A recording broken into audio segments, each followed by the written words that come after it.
आज जिस चैप्टर का नाम बातचीत करने वाले हैं हम लोग, वो है लाइफ प्रोसेस। लाइफ प्रोसेस का तात्पर्य यह हुआ कि हम जो भी सजीव प्राणी हैं, जो तमाम वो सारे क्रियाएं जो उनको जिंदा रखने में मदद करती है, अर्थात श्वास लेना, भोजन लेना और उसका डाइजेशन होना, फिर उसका एब्जॉर्प्शन होना, उनका 1 से 2, 2 से 4 यानी रिप्रोडक्शन होना, ये सारे चीज़ों को जब हम एक साथ जिस चैप्टर के अंदर पढ़ते हैं वो है life process. So first of all we will talk about the nutrition. Nutrition का मतलब हुआ न्यूट्रिएंट्स मीन्स पोषक तत्वों का लिया जाना, means nutrition is the mode of nutrition is the mode of intaking food. Intaking food का तात्पर्य यह हुआ दुनिया में सारे जो लिविंग बीइंग हैं, वो कोई कार्निवोर्स है, कोई हर्बीवोर्स है, उनकी आंत, उनका अंदरूनी बनावट वो भी उसी के जैसा है, उसी के लिए है, जिसके भी प्रोसेस से वो जिंदा है। तो उसको होलोजोइक मोड ऑफ न्यूट्रिशन कहते हैं उसको, जिसके तहत हम भोजन लेते हैं, उसका डाइजेशन करते हैं, एब्जॉर्प्शन करते हैं, एसिमिलेशन करते हैं और उसका एक्सक्रीशन करते हैं, अर्थात उसको बाहर निकाल देते हैं। तो यह जो व्यवस्था है इसको होलोजोइक मोड ऑफ न्यूट्रिशन कहते हैं।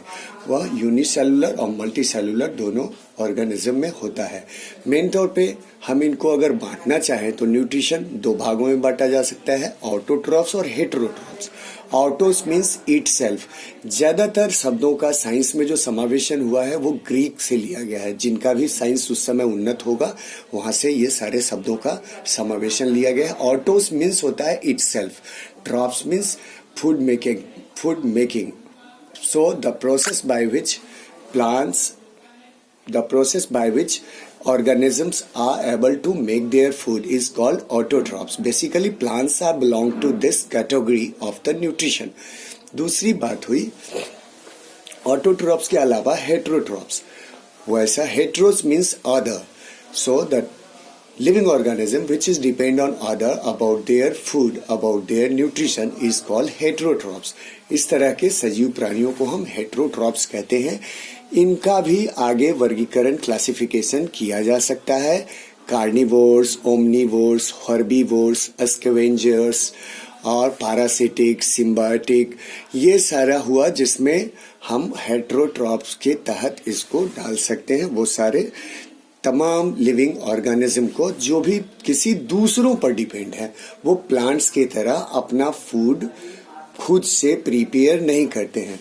तो ऑटोट्रॉफ्स हम लोग प्लांट्स को क्यों कहते हैं, एक बहुत बेसिक सवाल भी हो सकता है। Because plants are able to make their own food with the help of some raw material. What are those raw materials?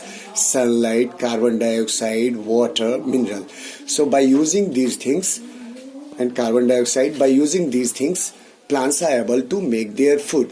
और अगर पूछा जाए वो प्रोसेस को क्या कहते हैं जिसके तहत प्लांट्स इन सभी रॉ मटेरियल के मदद से अपने भोजन का निर्माण कर लेते हैं, तो उसको कहते हैं फोटोसिंथेसिस। फोटोस मीन्स होता है light, means in the presence of light plants are able to make their food.